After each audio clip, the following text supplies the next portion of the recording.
Match the columns and identify the correct option. First one, thylakoids.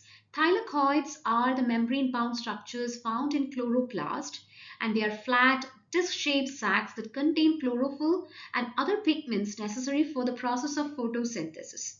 And they are located in the stroma of the chloroplast, which is the aqueous phase of chloroplast. So we can match thylakoids with the flat membrane sacs in stroma.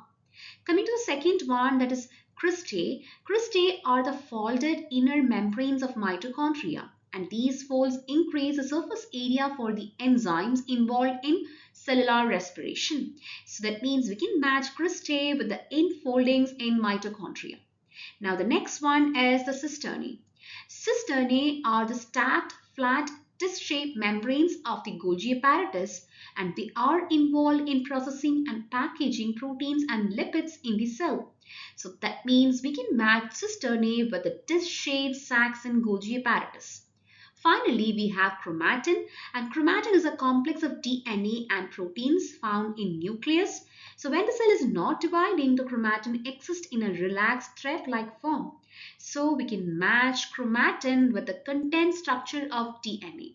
So that means the correct answer is option C. So A is matching with 3, B is with 4, C with 1, and D with 2.